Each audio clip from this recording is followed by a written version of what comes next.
Danielson.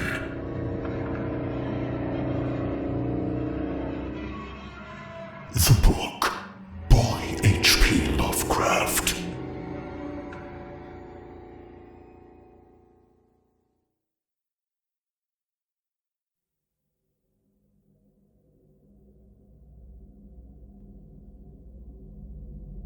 My memories are very confused.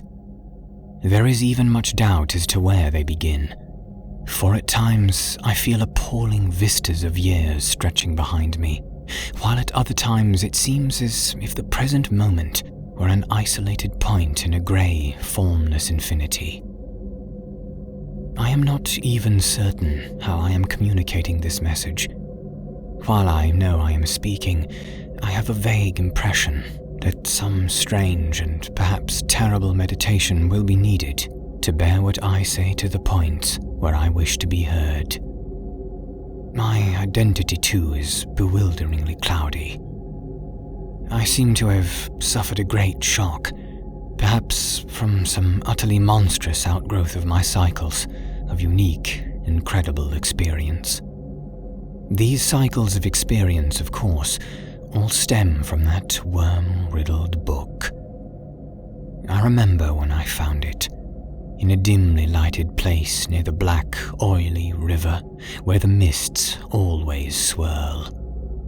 That place was very old, and the ceiling-high shelves full of rotting volumes reached back endlessly through windowless inner rooms and alcoves. There were, besides, great formless heaps of books on the floor and in crude bins. And it was in one of these heaps that I found the thing. I never learned its title, for the early pages were missing, but it fell open toward the end and gave me a glimpse of something which sent my senses reeling. There was a formula, a sort of list of things to say and do, which I recognized as something black and forbidden. Something of which I had read before, in furtive paragraphs of mixed abhorrence and fascination, penned by those strange ancient delvers into the universe's guarded secrets, whose decaying texts I loved to absorb.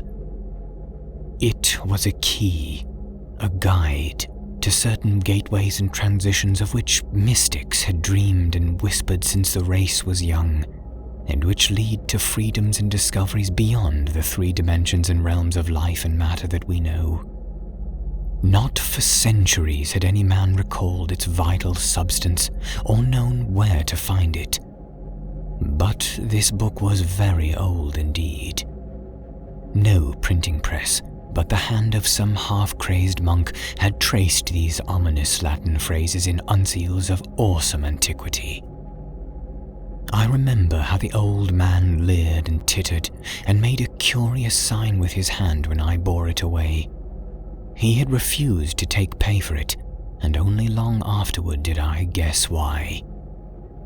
As I hurried home through those narrow, winding, mist-choked waterfront streets, I had a frightful impression of being stealthily followed by softly padding feet. The centuried, tottering houses on both sides seemed alive with a fresh and morbid malignity, as if some hitherto closed channel of evil understanding had abruptly been opened. I felt that those walls and overhanging gables of mildewed brick and fungus plaster and timber, with fishy, eye-like diamond-paned windows that leered, could hardly desist from advancing and crushing me.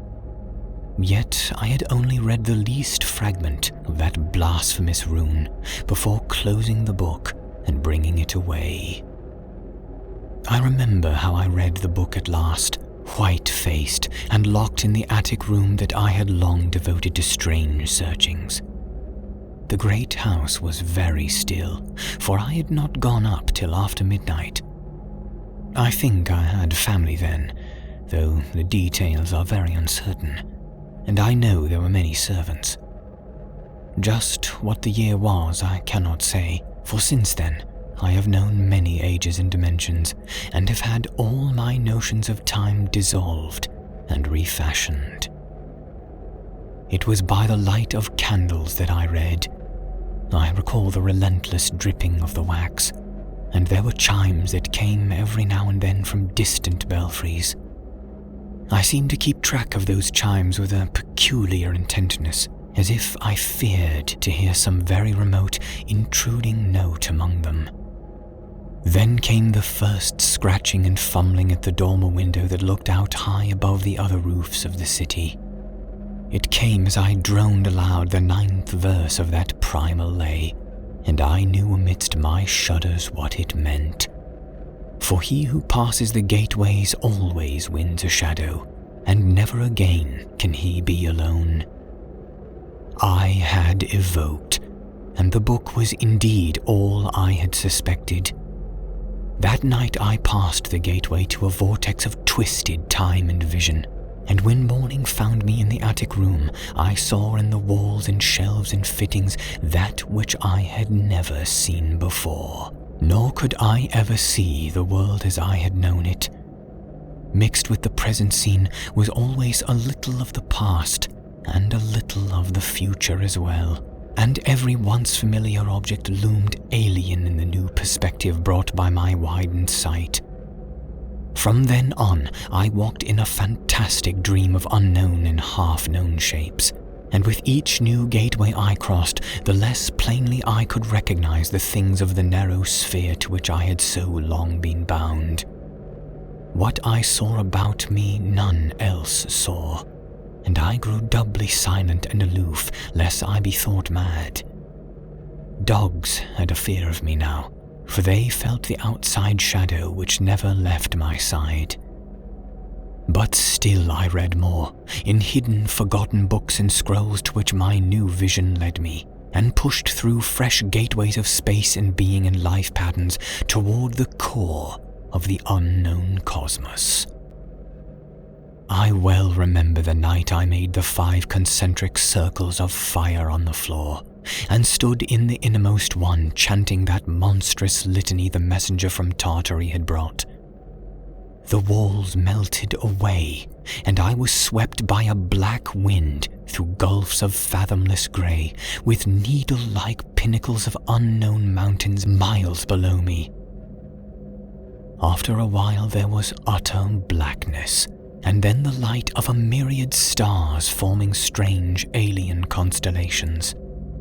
Finally, I saw a green-litten plain far below me, and discerned on it the twisted towers of a city built in no fashion I had ever known or read or dreamed of.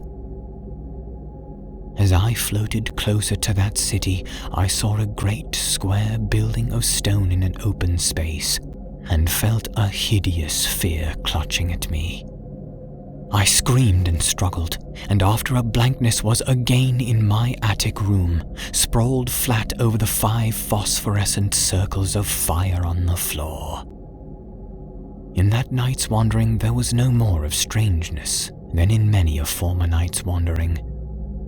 But there was more of terror, because I knew I was closer to those outside gulfs and worlds than I had ever been before. Thereafter, I was more cautious with my incantations, for I had no wish to be cut off from my body again, nor from the earth, in unknown abysses whence I could never return.